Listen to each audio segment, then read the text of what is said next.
बनके बाबा मुरली वाले, लाखों दिलों के आप उजाले, आपका क्या कहना। ओम शांति। आज प्यारे बाप दादा के अनमोल मधुर महावाक्य हैं 26 मई 2026। आज की मुरली के सार में सुप्रीम टीचर बाबा ने पढ़ाई के साथ साथ नशा दिलाते हुए कहा कि तुम बच्चों को सदा यह खुशी बनी रहनी चाहिए कि हमें स्वयं भगवान पढ़ाते हैं, हम उनसे राजयोग सीखते हैं राजा बनने के लिए। और बाबा कहे इस पढ़ाई की खासियत व खूबी क्या है, इसमें पीछे आने वाले बच्चे भी पढ़ाई से आगे चले जाते हैं। 3 मास के बच्चे तीव्र पुरुषार्थ कर पुरानों से भी आगे जा सकते हैं। बाबा कहे नए नए बच्चे आते हैं, जब ज्ञान सुनते हैं तो बड़े गदगद होते हैं, पढ़ाई में अच्छा गैलप कर लेते हैं। और साथ साथ बाबा ने विशेष बताया कि कई बच्चे पूछते हैं ना कि बाबा पढ़ाई कब तक चलेंगी, तो आज बाबा ने कहा कि यह पढ़ाई तब तक चलेंगी जब तक कर्मातीत अवस्था ना हो, हिसाब किताब चुकतो ना हो जाए। और नशा दिलाते कहा कि तुम बच्चों को अंदर बड़ी खुशी होनी चाहिए कि हमको बाबा पढ़ाकर ऐसी दुनिया में ले जाते हैं जहाँ कोई दुख का नाम निशान नहीं रहता। अंदर में बड़ी खुशी होनी चाहिए। बाबा कहे यह है राजयोग, राजा बनने के लिए। इस याद से ही तुमको खुशी का पारा चढ़ता है, अतीन्द्रिय सुख का अनुभव करते हैं। और साथ में कहा कि यह देखो कितना बड़ा इम्तहान है और तुम बच्चे कितने साधारण बैठे हो। तुम बच्चों को अंदर निश्चय है कि हम मनुष्य से देवता बनने के लिए पढ़ते हैं। तो बाबा कहे यह बुद्धि में अच्छी रीति धारण करना है। बाबा के साथ बड़ा लव रहना चाहिए। हम आत्माएं उस बाप के बच्चे हैं जो कल्प कल्प आकर राजयोग सिखाते हैं। फिर अटेंशन दिलाया कि मौत सामने खड़ा है, इतने लाखों करोड़ों कौन बैठ खाएंगे, क्यों नहीं इसको सफल करना चाहिए। यह रूहानी कॉलेज से मनुष्य ever healthy ever wealthy happy बन जाते हैं। सो भी यह कंबाइंड है, हॉस्पिटल और यूनिवर्सिटी, जिसमें हेल्थ वेल्थ हैप्पीनेस है ही है। और साथ में बाबा कहे ज्ञान रत्नों को धारण करने से तुमको फिर कारून का खजाना मिलता है। इसलिए अल्लाह अव्वल दिन का नाटक दिखाते हैं ना, ठक्का करने से विश्व की बादशाही मिल जाती है। यह फिर है निश्चय की बात। सुनते हैं प्यारे बाप दादा के अनमोल मधुर महावाक्य। आज बाबा कहे मीठे बच्चे सदा इसी खुशी में रहो कि स्वयं भगवान हमें टीचर बनकर पढ़ाते हैं, हम उनसे राजयोग सीख रहे हैं, प्रजा योग नहीं। आज मुरली से प्रश्न है, इस पढ़ाई की खूबी कौन सी है, तुम्हें कब तक पुरुषार्थ करना है। उत्तर में बाबा कहे यह पढ़ाई जो बहुत समय से करते आ रहे हैं उनसे नए बच्चे तीखे चले जाते हैं। यह भी खूबी है जो 3 मास के तीखे बुद्धि वाले अर्थात तीव्र पुरुषार्थी नए बच्चे पुराने से भी आगे जा सकते हैं। तुम्हें पुरुषार्थ तब तक करना है जब तक पूरे पास न हो, कर्मातीत अवस्था न हो, सब हिसाब किताब छूट न जाए। अर्थात पुरुषार्थ व पढ़ाई तब तक करनी है जब तक आत्मा सतो प्रधान न बन जाए। ओम शांति। बच्चे कहाँ बैठे हैं? बाबा स्मृति दिला रहे हैं कि बच्चे कहाँ बैठे हैं, बेहद के बाप के स्कूल में। बहुत ही ऊंचा नशा होना चाहिए बच्चों को। किसके बच्चे को? बाबा कहे यह नशा किन बच्चों को होना चाहिए? बेहद के बाप के बच्चों को अथवा रूहानी बच्चों को। बाप रूहों को ही पढ़ाते हैं, गुजराती व मराठी को नहीं पढ़ाते हैं। यह तो नाम रूप हो गया, बाप पढ़ाते ही है रूहों को। तुम बच्चे भी समझते हो हमारा बेहद का बाप वही है जिसको भगवान कहते हैं। भगवान वाच भी है जरूर, परंतु भगवान किसको कहा जाता है यह भी समझते नहीं है। कहते भी हैं शिव परमात्माई नमः। परमात्मा तो एक ही है, वह है ऊंच ते ऊंच निराकार। तुमको श्री कृष्ण भगवान नहीं पढ़ाते, न पढ़ाया था। तुम जानते हो हम आत्माओं का बाप हमको पढ़ा रहे हैं। बाबा कहे तुमको नशा भी है, स्मृति भी है और तुम यथार्थ जानते हो कि हमें कोई साधारण मनुष्य नहीं पढ़ाते, हमें स्वयं भगवान पढ़ा रहे हैं। बाबा कहे भगवान तो निराकार ही ठहरा, शिव के मंदिर में जाते हैं, उनकी पूजा भी करते हैं, तो जरूर कोई चीज है, नाम रूप से न्यारी कोई चीज थोड़े ही होती है। यह भी अब तुम समझ रहे हो, सारी दुनिया में कोई भी नहीं जानते हैं, तुम भी अभी जानने लग पड़े हो, बहुत समय से जानते आए हो, ऐसे भी नहीं बहुत समय से आने वालों से नए तीखे नहीं जा सकते हैं। यह भी खूबी है, 3 मास के बच्चे भी बहुत तीखे हो सकते हैं। बाबा कहे यह इस पढ़ाई की खूबी या विशेषता है कि पीछे आने वाले भी आगे जा सकते हैं। कहते हैं बाबा इस आत्मा की बुद्धि बहुत तीखी है, नए जब सुनते हैं तो बड़े गदगद होते हैं। है तो सब गॉडली स्टूडेंट, निराकार बाप ज्ञान का सागर पढ़ा रहे हैं। भगवान वाच भी गाया हुआ है, परंतु कब वह भूल गए हैं। अभी तुम बच्चे जानते हो, ऐसे भी कोई होते हैं जिनका बाप टीचर होता है, परंतु वह सिर्फ एक ही सब्जेक्ट पढ़ाएंगे, दूसरे सब्जेक्ट के लिए दूसरा टीचर पढ़ाएंगे। यहाँ तो बाप सब बच्चों का टीचर है, यह वंडरफुल बात है।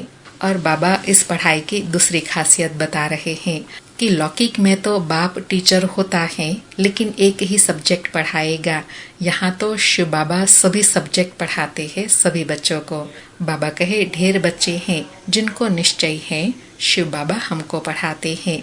श्री कृष्ण को बाबा कह नहीं सकते, श्री कृष्ण को ऐसे टीचर गुरु भी नहीं समझते, यह तो प्रैक्टिकल पढ़ा रहे हैं। तुम भिन्न भिन्न प्रकार के स्टूडेंट्स बैठे हो, बाबा टीचर पढ़ाते हैं। जब तक तुम पास हो जाओ, कर्मातीत अवस्था को पालो, तब तक पुरुषार्थ करना है। बाबा फिर अंडरलाइन करा रहे हैं कि यह पढ़ाई बाबा तब तक पढ़ाते रहेंगे जब तक तुम्हारी कर्मातीत अवस्था हो जाए। बाबा कहे कर्मों के हिसाब किताब से छूटना है, तुम्हें अंदर में बड़ी खुशी होनी चाहिए। बाबा हमको ऐसी दुनिया में ले जाते हैं और कोई ऐसा स्कूल होता नहीं जो बच्चे बैठे हो और समझे परम धाम निवासी बाबा आकर हमें पढ़ाएंगे। अभी तुम यहाँ बैठे हो तो समझते हो हमारा बेहद का बाबा हमको पढ़ाने के लिए आते हैं, तो अंदर में बड़ी खुशी होनी चाहिए। बाबा कहे ऐसे स्मृति रहे तो भी खुशी बनी रहेंगी। बाबा हमको राजयोग सिखा रहे हैं, यह प्रजा योग नहीं है, यह है राजयोग। इस योग से ही बच्चों को खुशी का पारा चढ़ना चाहिए। कितना बड़ा इम्तिहान है और तुम बैठे कितने साधारण हो। जैसे मुसलमान लोग बच्चों को दरी पर बैठ पढ़ाते हैं, तुम इस निश्चय से यहाँ आते हो, अब बाप के सन्मुख बैठे हैं। बाबा कहे तुम बच्चे बाबा के घर में आते हो तो क्या निश्चय और नशा रहता है कि हम बाप दादा के सन्मुख बैठे हैं। बाबा भी कहते हैं मैं ज्ञान का सागर हूँ, मैं कल्प कल्प आकर राजयोग सिखाता हूँ। श्री कृष्ण के 84 जन्म कहो व ब्रह्मा के 84 जन्म कहो, बात एक ही है। ब्रह्मा सो श्री कृष्ण है, यह बुद्धि में अच्छी रीति धारण करना है। बाप के साथ बड़ा लव रहना चाहिए। हम आत्माएं उस बाप के बच्चे हैं। परम पिता परमात्मा आकर हमको पढ़ाते हैं। श्री कृष्ण तो हो न सके, ऐसे थोड़े ही श्री कृष्ण ने पढ़ाया होगा, ताज आदि उतार कर आया होगा। अब पढ़ाने वाला तो बुजुर्ग चाहिए। बाप कहते हैं मैंने बुजुर्ग तन लोन लिया है, यह फिक्स है। बाबा कहे यह मेरा फिक्स शरीर है, उसमें ही मैं हर 5000 वर्ष के बाद आता हूँ। शिव बाबा ब्रह्मा द्वारा ही पढ़ाते हैं, कहते भी हैं बरोबर परम पिता परमात्मा ब्रह्मा द्वारा स्थापना करते हैं। अब ब्रह्मा कहाँ से आया यह समझते नहीं हैं। बाप बैठ घड़ी घड़ी बच्चों को सुजाग करते हैं, माया फिर ऐसे सुला देती हैं। बाबा कहे यह खेल चलता रहता है, बाबा आकर सुजाग करते हैं और माया फिर सुला देती है।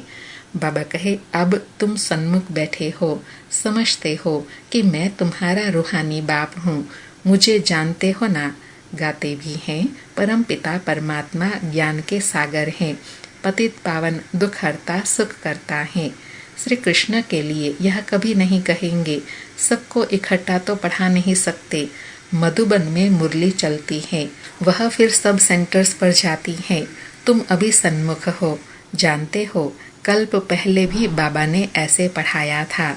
यही समय था जो पास्ट हो गया, वह फिर अभी प्रेजेंट होना है। भक्ति मार्ग की बातें तो अब छोड़ देनी है। अभी तुम्हारी ज्ञान से प्रीत है, पढ़ाने वाले से प्रीत है। बाबा कहे कोई कोई जब टीचर से पढ़ते हैं तो उनको सौगात देते हैं। यह शिव बाबा तो खुद ही सौगात देते हैं। यहाँ आकर साकार में बच्चों को देखते हैं, यह हमारे बच्चे हैं। यह भी बच्चों को ज्ञान है। कौन सा ज्ञान है? सब 84 जन्म नहीं लेते हैं, कोई का एक जन्म तो भी उसमें सुख दुख पार करेंगे। अभी तुम इन सब बातों को समझ गए हो। यह मनुष्य सृष्टि का सिजरा है। पहले नंबर में ब्रह्मा सरस्वती आदि देव आदि देवी, पीछे फिर अनेक धर्म होते जाते हैं। वह है सर्व आत्माओं का बीज, बाकी सब है पत्ते। प्रजापिता ब्रह्मा सबका बाप है। इस समय प्रजापिता हाजिर है। यह बैठ शूद्र से कन्वर्ट कर ब्राह्मण बनाते हैं। बाबा बता रहे हैं कि मैं आकर क्या कर्तव्य करता हूँ, शूद्र से ब्राह्मण बनाता हूँ। ऐसा कोई कर न सके। बाप ही तुमको शूद्र से ब्राह्मण बनाई, फिर देवता बनाने के लिए पढ़ा रहे हैं। यह है ही सहज राज योग की पढ़ाई। राजा जनक ने भी सेकंड में जीवन मुक्ति को पाया, अर्थात स्वर्गवासी बन गया। मनुष्य गाते तो रहते हैं, परंतु फिर भी समझा नहीं सकते। अब बाप कहते हैं, क्या कहते हैं? बच्चे देही अभिमानी बनो। तुम अशरीरी आए थे, फिर शरीर लेकर पार्ट बजाया, बरोबर 84 जन्म लिए हैं। बाप जो ट्रुथ है वह सत्य ही बताएंगे। राजधानी हुई ना, राजयोग एक थोड़े ही सीखेंगे। बाबा कहे राजधानी है ना तो एक ही राजा थोड़ी ही होगा। बाबा कहे तुम सब अभी कांटों से फूल बन रहे हो। कांटा और फूल किसको कहते हैं यह भी अब तुम समझ रहे हो। यह है ही छी छी कांटों की दुनिया। हम 84 जन्मों का चक्र लगाई नरकवासी हुए हैं। फिर से वर्ल्ड की हिस्ट्री ज्योग्राफी रिपीट करेंगे। हम फिर से जरूर स्वर्गवासी बनेंगे। कल्प कल्प हम बनते हैं। घड़ी घड़ी यह याद करना है और नॉलेज समझानी है। यह लक्ष्मी नारायण सूर्यवंशी थे। क्राइस्ट आया, उनके पहले बहुत थोड़े थे, राजधानी नहीं थी। अब बाप आकर सतयुगी राजधानी स्थापन करते हैं। स्थापना होती ही है संगम पर। अभी तुम्हारी बुद्धि में है क्या है कि यह है सच्चा सच्चा कुंभ का मेला। आत्माएं अनेक हैं, परमात्मा एक है। बाबा कहे अभी संगम का समय सच्चा सच्चा कुंभ का मेला है, जहाँ अनेक आत्माएं एक पिता परमात्मा से मिलती हैं। बाबा कहे परमात्मा बाप बच्चों के पास आते हैं पावन बनाने। इसको ही संगम युग का कुंभ का मेला कहा जाता है। अभी तुमको ज्ञान का तीसरा नेत्र मिला है। बाप आकर स्वर्गवासी बनाते हैं। फिर नर्क पुरानी दुनिया का विनाश जरूर होना चाहिए। कल्प कल्प विनाश होता ही है। नई सो पुरानी, पुरानी सो नई होती है। यह तो जरूर होगा। बाबा कहे यह तो ड्रामा का चक्र है। दुनिया पुरानी से नई, नई से फिर पुरानी होती है। नई को स्वर्ग, पुरानी को नर्क कहा जाता है। अभी तो कितनी मनुष्यों की वृद्धि होती जाती है।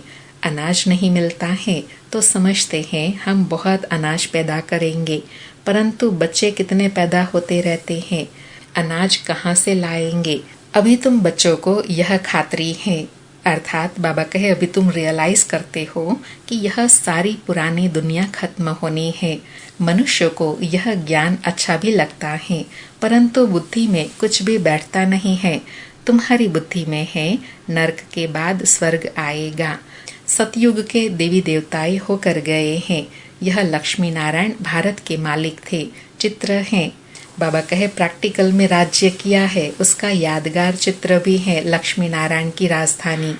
बाबा कहे सतयुग में है आदि सनातन देवी देवता धर्म। अभी अपने को देवता धर्म के कहलाते नहीं है, उसके बदले हिंदू कह देते हैं। बच्चे अच्छी तरह जानते हैं। क्या जानते हैं? कि हम यह देवी देवता बन रहे हैं। बाबा हमको पढ़ा रहे हैं इन ऑर्गन्स द्वारा। बाबा कहते हैं नहीं तो मैं तुमको पढ़ाऊं कैसे? आत्माओं को ही पढ़ाते हैं, क्योंकि आत्मा में ही खाद पड़ती है। अभी तुमको सच्चा सोना बनना है। गोल्डन एज से सिल्वर एज में आई, अर्थात चांदी की खाद पड़ने से तुम चंद्रवंशी बन जाते हो। सतयुग में गोल्डन एज में थे, वही फिर नीचे उतरते हैं, फिर वृद्धि भी हो जाती है। अभी तुम्हारी बुद्धि में है हम गोल्डन, सिल्वर, कॉपर, आयरन में 84 जन्म का चक्र लगा कर आए हैं। अनेक बार यह पार्ट बजाया है। इस पार्ट से कोई भी छूट नहीं सकता। वो कहते हैं हमको मोक्ष चाहिए, लेकिन वास्तव में तंग तो तुमको होना चाहिए। बाबा कहे वो तो पीछे आने वाले हैं, वो कहते हैं मोक्ष चाहिए, वास्तव में तंग तुमको होना चाहिए। क्यों? क्योंकि बाबा कहे 84 का चक्र तो तुमने लगाया है। मनुष्य तो समझते हैं आना और जाना होता ही रहता है, इनसे क्यों न हम छूटे, परंतु यह तो हो न सके। गुरु लोग भी कह देते हैं तुम मोक्ष को पाएंगे, ब्रह्म को याद करो तो ब्रह्म में लीन हो जाएंगे। अनेक मतांतर भारत में ही है और कोई खंड में इतने नहीं हैं। ढेर की ढेर मत हैं, एक न मिले दूसरे से। बाबा कहे कितने मठ, पंथ, धर्म आदि हैं और कितने मतांतर हैं। बाबा कहे रिद्धि सिद्धि भी बहुत सीखते हैं। कोई केसर निकालते हैं, कोई क्या। इसमें मनुष्य बहुत खुश होते हैं। अर्थात बाबा कहे ऐसे चमत्कार देख के कई मनुष्य खुश होते हैं। बाबा कहे यह तो है स्पिरिचुअल नॉलेज। तुम जानते हो स्पिरिचुअल फादर हैं, हम आत्माओं का बाप, रूहानी बाप रूहों से बात करते हैं। सत्यनारायण की कथा आकर सुनाते हैं, वह अमर कथा सुनाते हैं, जिससे अमर लोक का मालिक बनाते हैं। नर से नारायण बनाते हैं, फिर कौड़ी मिसल बन पड़ते हैं। अभी तुमको हीरे जैसा अनमोल जन्म मिला है, फिर कौड़ी पिछाड़ी क्यों गंवाते हो? बाबा कहे इतनी ऊंच प्राप्ति कराने वाला ऊंच अनमोल जन्म मिला है, तो फिर छोटी छोटी बातों में अपना समय क्यों गंवाते हो? बाबा कहे यह दुनिया ही बाकी कितने वर्ष होंगी, कितने लड़ाई झगड़े होते रहते हैं, सब खत्म हो जाएंगे। मौत सामने खड़ा है, फिर इतने लाख करोड़ कौन बैठ खाएंगे? क्यों नहीं इनको सफल करना चाहिए। बाबा कहे समझदारी किसमें है? जो समय से पहले अपना समय, श्वास, संकल्प, तन, मन, धन सफल करे। बाबा कहे यह रूहानी कॉलेज खुलने से मनुष्य एवर हेल्दी, वेल्दी, हैप्पी बन जाते हैं। सो भी यह कंबाइंड है। हॉस्पिटल और यूनिवर्सिटी, हेल्थ, वेल्थ, हैप्पीनेस तो है ही, बरोबर योग से आयु भी बड़ी मिलती है। कितने तुम हेल्दी बनते हो, फिर कारुण का खजाना भी मिलता है। बाबा कहे अल्लाह अव्वल दिन का नाटक दिखाते हैं ना। तुम जानते हो अल्लाह जो आदि सनातन देवी देवता धर्म स्थापन करते हैं, उसमें बहुत सुख है। नाम ही है स्वर्ग। तुम शांति धाम के रहवासी थे, फिर तुम पहले पहले सुख धाम में आए, फिर 84 जन्म लेते लेते नीचे गिरते आए हो। कल्प कल्प हम तुम बच्चों को ऐसे बैठ समझाते हैं। तुम अपने जन्मों को नहीं जानते हो, मैं तुमको बताता हूँ। बाबा कहे हर 5000 वर्ष के बाद मैं तुमको समझाता हूँ, फिर तुम भूल जाते हो। तुमने 84 जन्म लिए हैं, यह चोला पतित है, आत्मा भी तमो प्रधान हो गई है। बाबा राइट कहते हैं। बाबा कहे यह जो भी बातें हैं वह सत्य, रियल हैं। बाबा कभी रॉन्ग नहीं कहेंगे, वह है ही ट्रुथ। सतयुग है ही वाइसलेस वर्ल्ड, राइटियस दुनिया, फिर रावण अनराइटियस बनाता है। यह है ही झूठ खंड, गाते भी हैं झूठी माया, झूठी काया, झूठा सब संसार। कौन सा संसार? बाबा कहे कौन सा संसार झूठा है? यह सारा पुराना संसार झूठा है। सतयुग में सच्चा संसार था, अर्थात सब आत्मा सुखदायी थी, सतो प्रधान थी, प्रकृति और आत्मा दोनों। बाबा कहे दुनिया एक ही है, दो दुनिया नहीं है। नई दुनिया से फिर पुरानी होती है, नया बनकर तैयार होता है तो समझते हैं नए में बैठेंगे। यहाँ भी बच्चों के लिए नया मकान बनाते हैं। अर्थात बाबा कहे सेंटर्स खुलते जाएंगे तो और बच्चे भी आते जाएंगे, वृद्धि होती जाएंगी। बाबा कहे तुम बच्चों को तो बहुत खुशी होनी चाहिए। क्यों खुशी होनी चाहिए? क्योंकि हमारा ब्राह्मण परिवार बढ़ रहा है। बाप कहते हैं मुझ ज्ञान के सागर के बच्चे सब काम चिता पर बैठ बेचारे एकदम जल मर गए हैं। अब फिर उनको ज्ञान चिता पर बिठाते हैं। ज्ञान चिता पर बिठाई स्वर्ग का मालिक बनाते हैं। काम चिता पर बैठने से बिल्कुल ही काले बन गए हैं। श्री कृष्ण को श्याम सुंदर नाम दिया है, परंतु अर्थ कोई समझ नहीं सकते। अब तुम क्या से क्या बनते हो? बाबा कहे पहले तो कुछ भी ज्ञान नहीं था, अब ज्ञान मिला है तो तुम क्या से क्या बनते हो। बाप कौड़ी से हीरे मिसल बनाते हैं, तो फिर इतना अटेंशन देना चाहिए। बाप को याद करना चाहिए, याद से ही तुम स्वर्ग के मालिक बनते हो। अच्छा, मीठे मीठे सिकिलधे बच्चों प्रति माता पिता बाप दादा का याद प्यार और गुड मॉर्निंग। रूहानी बाप की रूहानी बच्चों को नमस्ते। हम रूहानी बच्चों की रूहानी माता पिता बाप दादा को याद प्यार गुड मॉर्निंग और नमस्ते नमस्ते। सारी मुरली से धारणा के लिए सार है। पहला पॉइंट, इस हीरे तुल्य अनमोल जीवन को कौड़ियों के पिछाड़ी नहीं गंवाना है। मौत सामने खड़ा है, इसलिए अपना सब कुछ रूहानी सेवा में सफल करना है। दूसरा पॉइंट, पढ़ाई और पढ़ाने वाले से प्रीत रखनी है। भगवान हमको पढ़ाने आते हैं, इस खुशी में रहना है। आज प्यारे बाबा का वरदान है, कैचिंग पावर द्वारा अपने असली संस्कारों को कैच कर उनका स्वरूप बनने वाले शक्तिशाली आत्मा भव। स्पष्टीकरण है, पुरुषार्थ का मुख्य आधार कैचिंग पावर है। जैसे साइंसदान बहुत पहले से साउंड को कैच करते हैं, ऐसे आप साइलेंस की शक्ति से अपने आदि देवी संस्कार कैच करो। इसके लिए सदैव यही स्मृति रहे कि मैं यही था और फिर यह बन रहा हूँ। जितना उन संस्कारों को कैच करेंगे उतना उसका स्वरूप बनेंगे। 5000 वर्ष की बात इतनी स्पष्ट अनुभव में आए जैसे कल की बात है। अपनी स्मृति को इतना श्रेष्ठ और स्पष्ट बनाओ, तब शक्तिशाली बनेंगे। बाबा कहे शक्तिशाली कब बनेंगे? जब अपनी आत्मा के ओरिजिनल संस्कारों को कैच करेंगे, उसको कैच कर प्रैक्टिकल स्वरूप बनेंगे और साथ में सदा यह स्मृति रहे कि मैं यही था और फिर यही बन रहा हूँ। यही स्मृति ही शक्तिशाली बनाएंगी। आज का स्लोगन है, ब्राह्मण जीवन का श्वास खुशी है। शरीर भल चला जाए लेकिन खुशी ना जाए। आज के अव्यक्त इशारे हैं, सदा अचल अडोल एक रस स्थिति का अनुभव करो। आज अनुभव करने के लिए कहा कि एक धक से सौदा करने वाले एक का होने के कारण सदा एक रस रहते हैं। बाकी जो थोड़ा थोड़ा करके सौदा करते हैं, एक के बजाय 2 नाव में पांव रखते हैं, वह सदा कोई न कोई उलझन की हलचल में एक रस नहीं बनते हैं। इसलिए सौदा करना है तो सेकंड में करो, दिल के टुकड़े टुकड़े नहीं करो। अच्छा, ओम शांति। शुक्रिया बाबा, शुक्रिया।